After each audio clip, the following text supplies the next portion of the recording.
اور یہ تقاضا ہے جڑ کے ساتھ تعلق کا. موسم بہار ہو، ہر جگہ ہریالی ہو. اگر آپ کو کوئی درخت پھر بھی روٹھا ہوا نظر آئے جو منکرے بہار ہو، اگر چیک کرو گے کہ آخر روٹھا ہوا کیوں ہے، کیا بہار کا حوالہ کمزور ہے یا اس کی اپنی بیماری ہے؟ تو تھوڑا سا کریدو گے تو پتہ چلے گا حوالہ زبردست ہے، بیماری اپنی ہے. بیچارے کی جڑیں ہی مر گئی ہیں. جڑیں صحیح ہوتی تو بہار کا پتہ ہوتا. تو جس درخت میں جان ہوتی ہے وہ اپنی بہار مناتا ہے، اور جس خوش بخت میں ایمان ہوتا ہے وہ اپنی بہار مناتا ہے. کبھی کٹی ہوئی جڑ والا درخت بہار میں ہرا نظر نہیں آ سکتا، اور کبھی مرے ہوئے یقین والا انسان ربیع الاول شریف میں خوش نظر نہیں آ سکتا.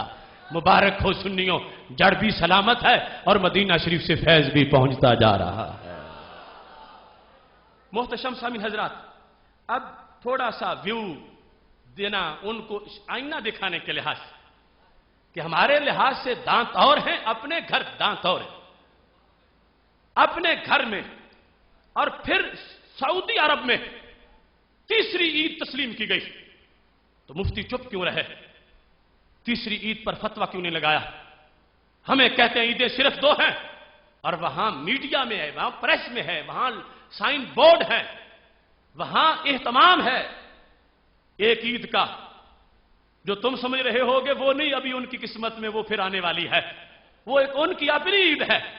اس کے لحاظ سے اب دیکھو میرے پاس پوری فائل ہے. ایک موقع تھا جب ملک خالد صحت مند ہو کے مصر سے آیا تھا. ایک موقع تھا جس وقت سلطان بن عبدالعزیز صحت مند ہو کے آیا تھا. ایک موقع تھا جس وقت سلمان بن عبدالعزیز صحت مند ہو کے آیا تھا. اور ایک موقع ہے جب ابھی شاہ عبداللہ صحت مند ہو کے آیا ہے. وہاں کے عرب کے اخبارات ان کو اگر آپ پڑھیں، یہ المدینہ اور اس کے علاوہ دیگر اخبارات، صحت پر جشن فتح منایا گیا، جشن خوشی صحت پر سرکاری سطح پر. اور اس کے لیے جو اہتمام اور اس کے لیے جو انداز ہیں، اتنے شاید آج ہم تو اپنا ہی نہیں سکے جتنی انہوں نے نئی باتیں کی ہیں. اور پھر فتوے ہم پہ بدعت کے لگتے ہیں اور ادھر کوئی یاد ہی نہیں ہے. اس سلسلہ میں صرف ایک فائل آپ کے سامنے رکھتا ہوں کہ جس وقت 24 ذوالحج 1430 ہجری 11 دسمبر 2009 رات 9 بجے ریاض ایئرپورٹ پر سلطان بن عبدالعزیز صحت مند ہونے کے بعد وہاں پہ اترا، اس کے بعد اس کے لیے اہتمام کیا تھا؟ اخبارات کے اندر، ریاض شہر کے اندر، سڑکوں کے اوپر، چوراہوں میں، اور بچیوں کا جلوس، عورتوں کا جلوس، اونٹوں کی قربانی، اونٹوں کو ذبح کرنا، قیدیوں کو جیل سے رہا کرنا، اور ریاض کے سب سے بڑے سٹیڈیم میں جلسے کرنا، اور یہ نعرے لگانا آج ہماری تیسری عید بن گئی ہے. یہ سب کچھ وہاں ہوا تو کہاں سو گئے مفتی؟ سرکار کی آمد تیسری عید نہ بن سکے تو سلطان بن عبدالعزیز کی آمد عید کیسے بن گئی ہے؟ اگر وہ فتوے جو ہم پہ لگتے ہیں شریعت زور دیتی ہے تو پھر شریعت کو تنخواہ نے کیوں روک لیا ہے؟ پھر وہاں بھی بولا جاتا، وہاں بھی اس کا اظہار ہوتا.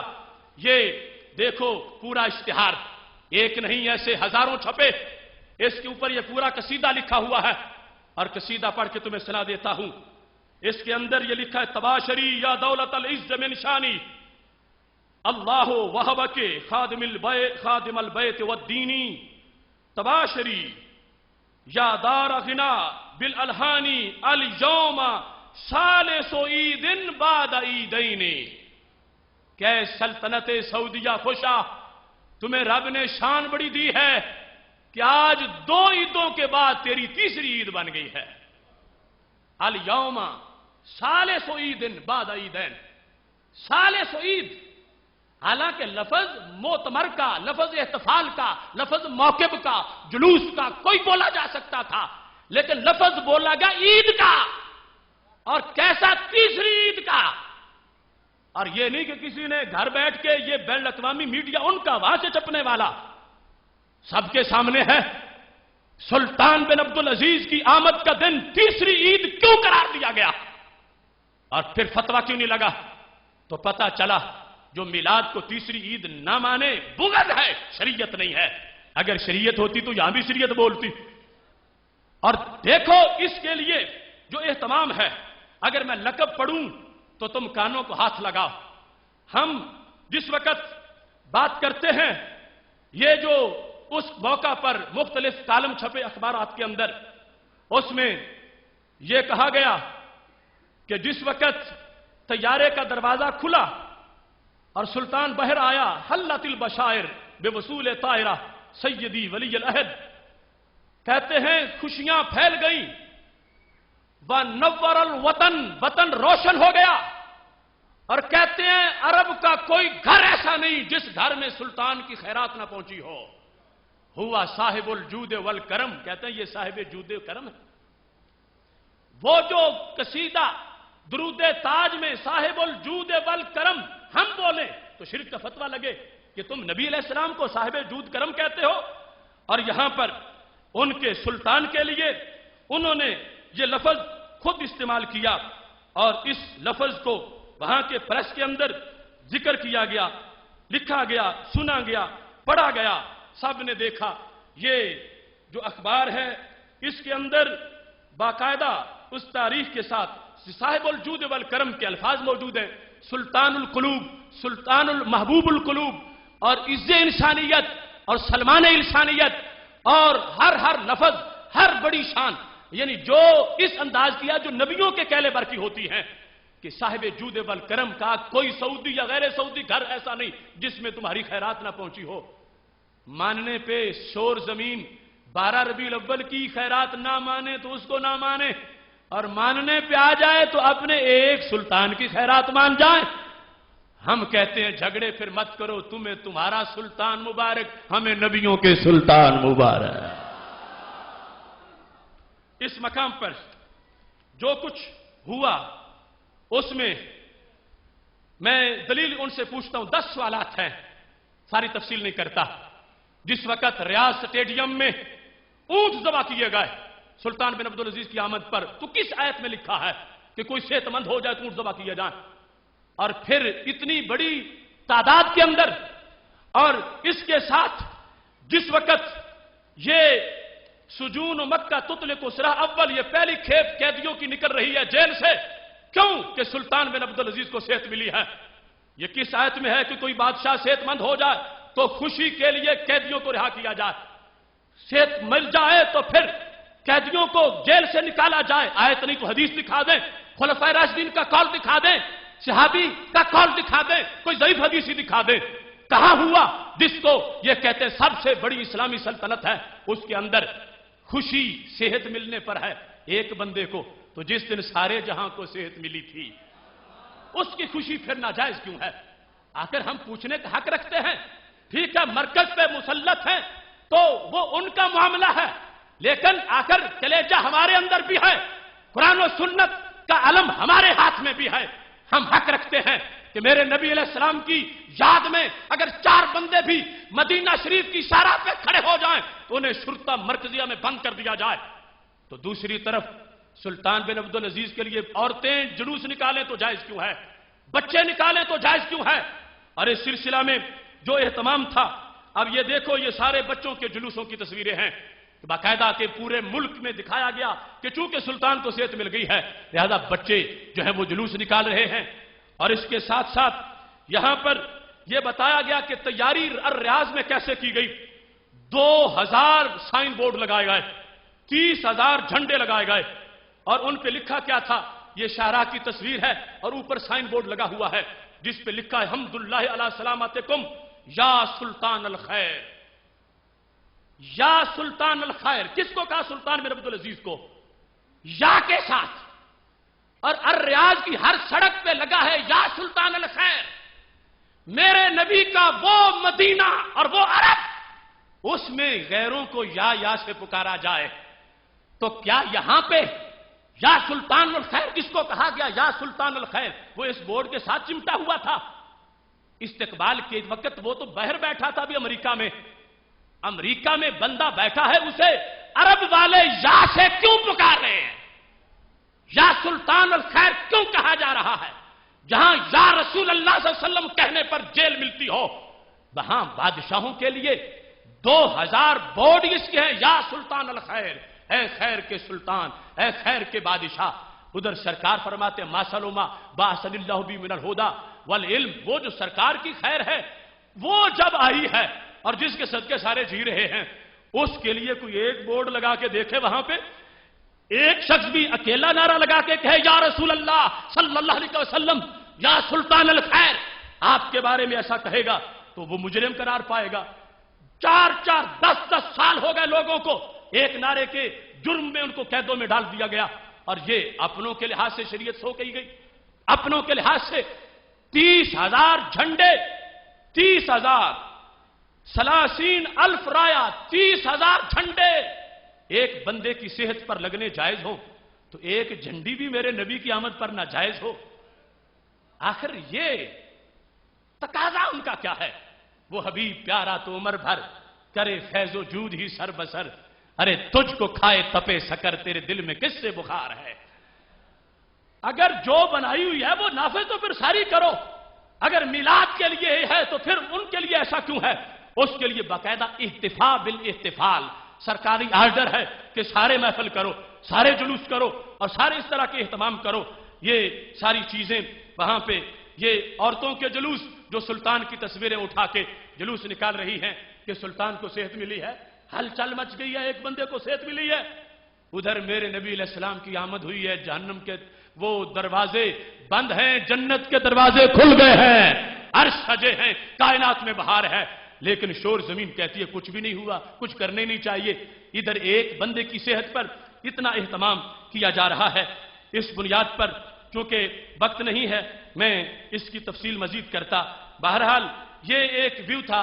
اگر سارے جو مختلف ان کے اوقات ہیں ان کے لحاظ سے، مثال کے طور پر جب سلطنت ان کی حکومت بنے کو 1 صدی ہو گئی، اس کے جو فنکشن ہیں، جو تقریبات ہیں، وہ دیکھ لو اس میں کیا کچھ ہوا۔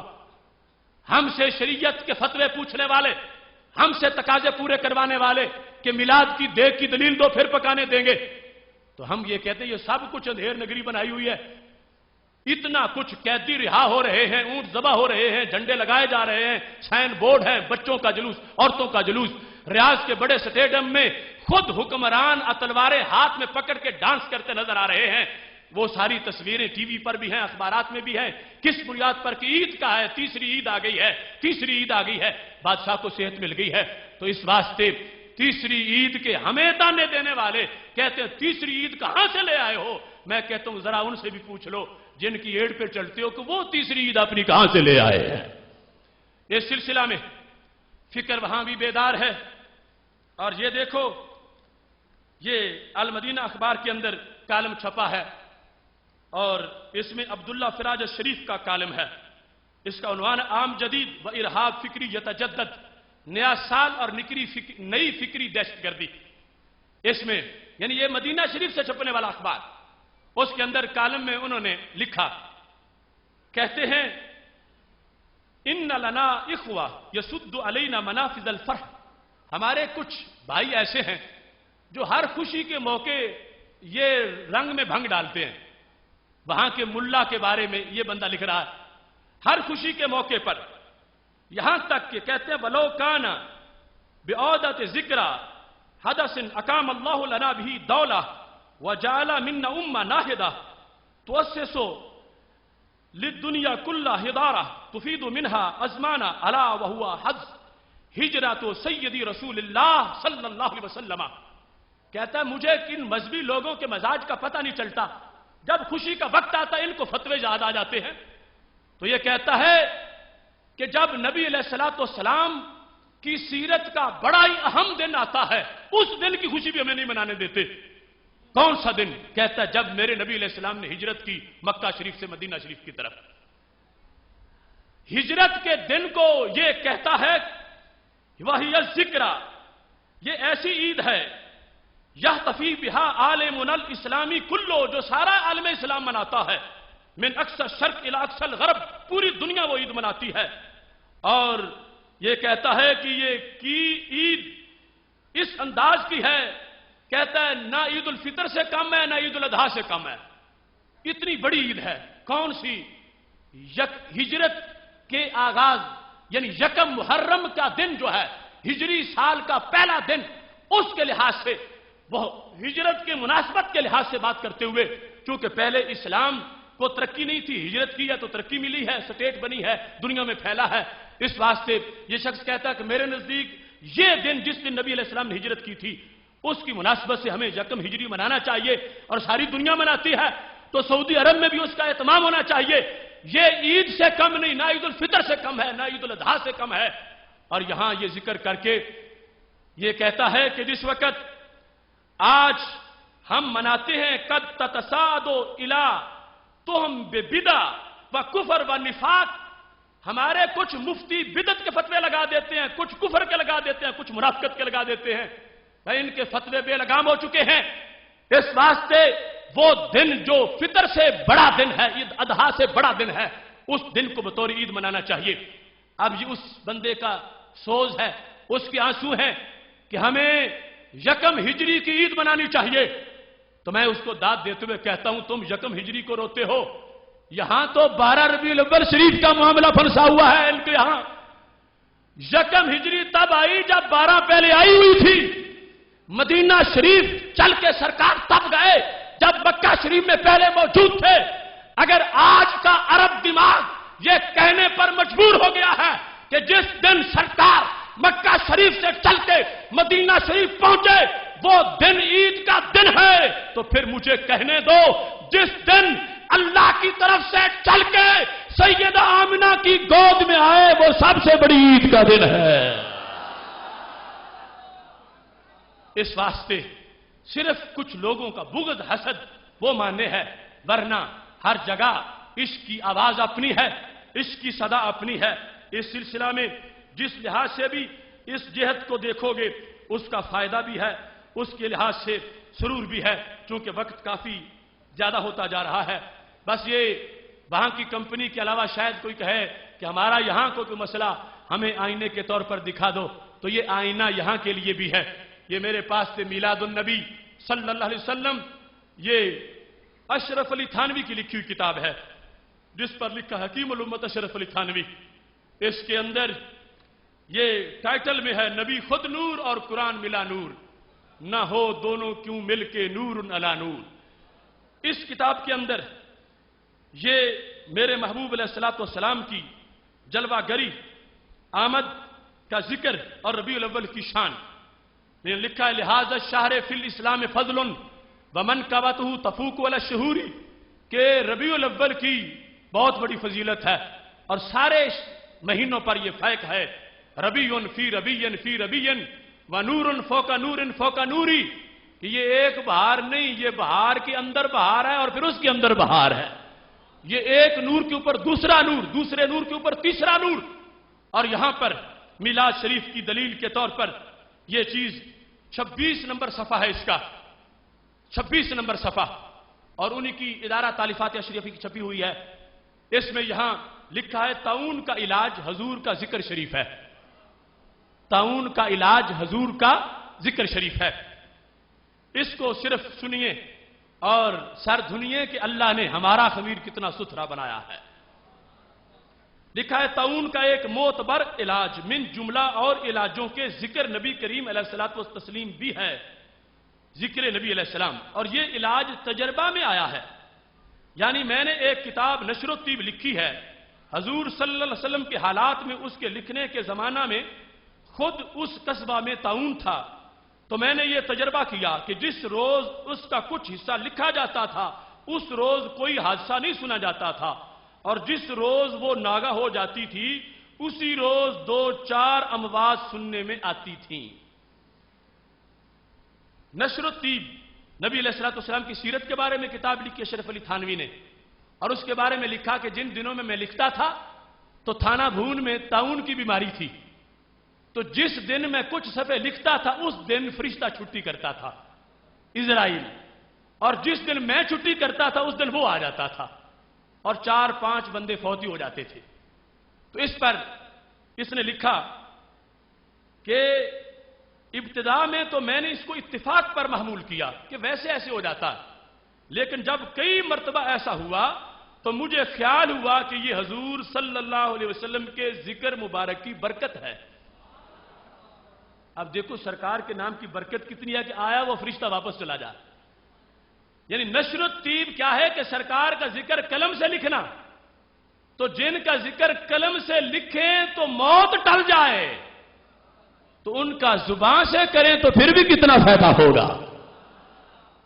قلم سے لکھنے سے فرشتہ واپس ہو جائے. کہتا جس دن میں چھٹی کرتا تھا فرشتہ 4-5 کو مار جاتا تھا, اور جس دن میں لکھتا تھا وہ چھٹی کرتا تھا. پہلے میں سمجھتا تھا بائی چانس ہوا ہے, لیکن پھر تجربہ ہوا کہ یہ بائی چانس نہیں, یہ سرکار کے نام کا صدقہ ہے. اس کے بعد اپنی کتاب میں یہ صفحے پہ لکھا ہے کہ آج کل بھی لوگوں نے مجھے طاعون ہونے کے متعلق اطراف و جوانب سے لکھا ہے, تو میں نے ان کو بھی جواب میں یہی لکھا ہے کہ نشر الطیب پڑھا کرو. طاعون کی بیماری سے بچنا ہے تو کیا پڑھا کرو؟ نشر الطیب. اب یہیں سٹاپ کرتے ہیں. طاعون کی بیماری سے بچنے کے لیے نشر الطیب پڑھنا یہ کس آیت میں لکھا ہوا ہے؟ طاعون کی بیماری سے بچنے کے لیے نشر الطیب پڑھنا اور یا اللہ مدد نہ کہنا, نشر الطیب پڑھنا, یہ کس حدیث میں لکھا ہوا ہے؟ یہ خلفائے راشدین کا کہاں حکم ہے؟ یہ صحابہ نے کہاں کہا ہے؟ یہ تابعین کا کہاں وظیفہ ہے؟ نشر الطیب تو لکھی بعد میں گئی, اشرف علی تھانوی نے خود لکھی. تو اگر اس کو جائز سمجھتے ہیں اور فائدہ بھی سمجھتے ہیں تو جن کا ذکر لکھے اکیلا بندہ اس سے فائدہ ہو, ایک بندہ کتاب پڑھ لے اس سے فائدہ ہو, وہی بات اگر جلسے میں بیان ہو جائے تو پھر حرام کیوں ہو جائے؟ بالکل ایس منطق کی سمجھ نہیں آتی جو ان لوگوں نے دنیا کو دھول اور بھول بھلیکھے میں ڈال رکھا ہے. ماننے پہ آئے تو یہاں پر یہ ہے کہ سرکار دو عالم صلی اللہ علیہ وسلم کے ذکر کی وجہ سے اسرائیل واپس چلا جائے, کہ چونکہ یہاں نشر الطیب پڑھی جاتی ہے, جس گھر میں ہے وہ ہی نہیں پورے شہر کو فائدہ ہونا چاہیے. کہتا میرا گھر تو میرا رہ گیا, پورا شہر تھانہ بھون جو ہے اس میں کوئی نہیں مرتا جب میں نشر الطیب کے چند صفحے لکھتا ہوں. اور جس دن جو ہے وہ ایسی صورتحال دوسری ہوتی ہے میں نہیں لکھتا, اس دن فرشتہ آ جاتا ہے. تو اس سے پتا چلا کہ یہ سرکار کے ذکر کا جو انداز ہے رب نے قرآن میں فرما دیا. اس کے بعد اب علیحدہ علیحدہ دلیلوں کی ضرورت نہیں کہ نشر الطیب کی علیحدہ دلیل ہو, مواہب الدنیا کی علیحدہ دلیل ہو, میلاد کی علیحدہ دلیل ہو, معراج کی علیحدہ دلیل ہو.